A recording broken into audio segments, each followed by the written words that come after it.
ഇന്നത്തെ ദിവസം എന്താണെന്നറിയോ?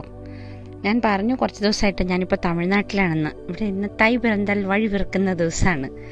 എല്ലാ വർഷവും ഞാൻ കേൾക്കുന്ന ഒരു ഇതാണ്, തൈ പിറന്താൽ വഴി പിറക്കും. ദാറ്റ് ഈസ് മകരമാസം 1-ാം തീയതി ഇവിടെ വളരെ പ്രത്യേകതയാണ്. പൊങ്കൽ, നാളെ ഇനിയിപ്പോൾ മാട്ടുപൊങ്കൽ. അപ്പോൾ അങ്ങനെ ഈ ഒരു മാസം വന്നു കഴിഞ്ഞാൽ എല്ലാത്തിനും ഒരു വഴി ഉണ്ടാവുമെന്നാണ് എല്ലാവരും വിശ്വസിക്കുന്നത്. എനിക്ക് ആ വിശ്വാസം വളരെയേറെ ഇഷ്ടപ്പെട്ടു. എല്ലാ വർഷവും അങ്ങനെ ഒരു പുതിയ തുടക്കം. ഇപ്പോൾ ഇന്നലെ എല്ലാ വീടുകളിലും നമ്മൾ കർക്കിടക മാസത്തിൽ മലയാളികൾ മൂശേട്ടെ കളയുന്ന പരിപാടിയില്ലേ, ചീത്ത സാധനം എല്ലാം വെളിയിൽ കളഞ്ഞിട്ട്, അതുപോലെ തന്നെ ഇന്നലെ വൈകുന്നേരം മുതൽ ഇവിടെ വെറുതെ നടക്കണ പേരയില, മാവില, പിന്നെ എന്തോ ഒരു ചെറിയ പൂവുള്ള ഒരു പുൽച്ചെടി, അത് ഇന്നലെ വരെ ഇവിടെ ഒരു വലിയ വിലയൊന്നുമില്ലായിരുന്നു. പക്ഷെ ഇന്നലെ വൈകിട്ട് അത് എല്ലാം കൂടെ കെട്ടിയിട്ട് വീടിൻ്റെ എല്ലാം മുമ്പിൽ കെട്ടി. അതുകൊണ്ട് ഇനിയിപ്പോൾ ദൃഷ്ടിദോഷമൊന്നും ഉണ്ടാവില്ല, ഐശ്വര്യമൊക്കെ വരും. എങ്ങനെ എത്ര നിഷ്കളങ്കമായിട്ട്, എനിക്കത് വളരെയധികം ഇഷ്ടപ്പെട്ടു.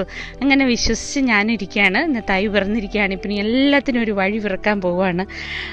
അങ്ങനെ വെച്ചപ്പോൾ പെട്ടെന്ന് എനിക്ക് എത്ര കാലമായില്ലേ ആ ലോക ഫുട്ബോൾ കഴിഞ്ഞു പോയിട്ട്. പക്ഷേ അതിനു മുമ്പ് ധാരാളം സംഗീത പാട്ടുകൾ ഉണ്ടായിട്ടുണ്ടാവാം, അത് ശേഷം ഉണ്ടായിട്ടുണ്ടാവാം. പക്ഷേ ഒരു തീം മ്യൂസിക് എന്ന് പറഞ്ഞാൽ ഇപ്പോഴും നമ്മുടെ നാവിൽ തുള്ളി കളിക്കുന്ന പാട്ടേതാ? എനിക്കറിയാം, തൈ പിറന്താൽ വഴി പിറക്കുന്ന സമയത്ത് ഈ പാട്ടല്ല നമ്മുടെ മനസ്സിൽ വരണം. പക്ഷെ എൻ്റെ മനസ്സിൽ ഒരു എനർജി ഉണ്ടാവാനായിട്ട്, എന്തൊക്കെയോ എനിക്കും ചെയ്യാൻ പറ്റുമെന്നുണ്ടാവാനായിട്ട് ഒരു പാട്ടെന്ന് പറഞ്ഞാൽ അറിയാണ്ട് വരുന്നത്. എനിക്കതിൻ്റെ അർത്ഥം അറിയില്ല. എനിക്ക് തോന്നുന്നു ചിലപ്പോൾ ഗൂഗിളൊക്കെ തപ്പി അതിൻ്റെ അർത്ഥം അറിയാതിരിക്കുമെന്ന്. അതിൻ്റെ അർത്ഥം എനിക്ക് അറിയണ്ട, എനിക്ക് തോന്നുന്നതാണ് അപ്പോൾ അതിൻ്റെ അർത്ഥം. ഇപ്പോൾ ഇതിൻ്റെ അർത്ഥം തൈ പിറന്താൽ വഴി പിറക്കുന്നതാണ്. ഓർക്കുന്നില്ലേ? ദമ്മിന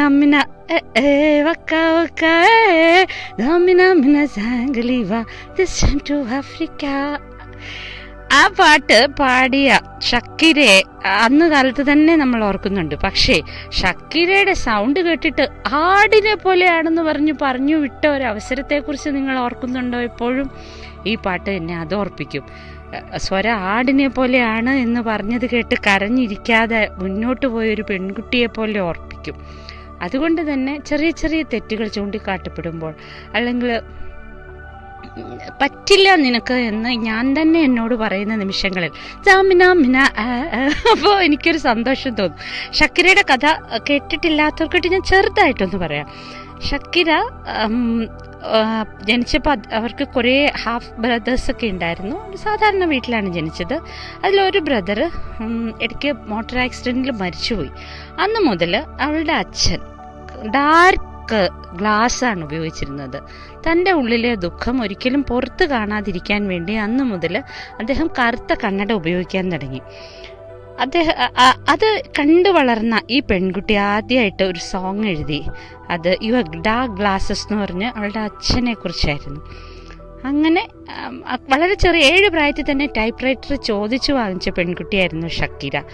അതിനുശേഷം അച്ഛൻ്റെ കൂടെ ഒരിക്കൽ അറബിക് മ്യൂസിക് കാണാൻ പോയപ്പോൾ ഷക്കീര തീരുമാനിച്ചു, I want to be a performer. Belly dancing ആണ് പാർട്ടിക്ക് ഇഷ്ടപ്പെട്ടത്. അതിന് ശേഷമാണ് ഇതിൻ്റെ സ്വരം ശരിയല്ല എന്നും പറഞ്ഞുകൊണ്ട് സ്കൂളിൽ ഹൈപ്പർ ആക്ടിവിറ്റി ഉള്ള കുട്ടിയും കൂടിയായിരുന്നു. അതൊരു വല്ലാത്ത അസുഖമാണ് എപ്പോഴും ഇങ്ങനെ പിരിപിരിപ്പിൻ്റെ അസുഖം നമ്മൾ പറയുന്നത്. അങ്ങനെയുള്ള കുട്ടിയായതുകൊണ്ട് എപ്പോഴും ക്ലാസ്സിൽ നിന്ന് പലതവണ പുറത്തിറങ്ങി പോകേണ്ടി വന്നിട്ടുണ്ട്. ബെല്ലി ഡാൻസർ ആകാൻ ആഗ്രഹിക്കുന്നു എന്ന് പറഞ്ഞതുകൊണ്ട് അയ്യേ ഇല്ല, ബെല്ലി ഡാൻസർ ആകാൻ പോകുന്ന കുട്ടി എന്ന് കേട്ടിട്ടുണ്ട്. അങ്ങനെയെല്ലാം കേട്ടിട്ടും അവളിടയ്ക്ക് വിഷമിക്കുന്നുണ്ട്. പക്ഷേ ഷക്കീര എപ്പോഴും പറയുന്നുണ്ട്, എൻ്റെ അച്ഛൻ എന്നോടൊരു കാര്യം ചെയ്തു. ചിലപ്പോൾ ഒക്കെ ഞാൻ വളരെ ഇതെന്താണ് ഈ ലോകം എന്നോട് ഇങ്ങനെ എന്ന് വയ്ക്കുമ്പോൾ അദ്ദേഹം തൈ പിറന്താൽ ഒരു വഴി പിറന്നു കൊടുത്തത് ഒരു ദിവസം ഓഫൻസ് ഉള്ള ഒരു സ്ഥലത്ത് കൊണ്ടുപോയി കുട്ടീനെ. എന്നിട്ട് പറഞ്ഞു, how thankful you should be about what you are getting. നിനക്ക് കിട്ടിയതിനെ കുറിച്ച് നീ എത്ര നന്ദിയുള്ളവളായിരിക്കണമെന്ന്.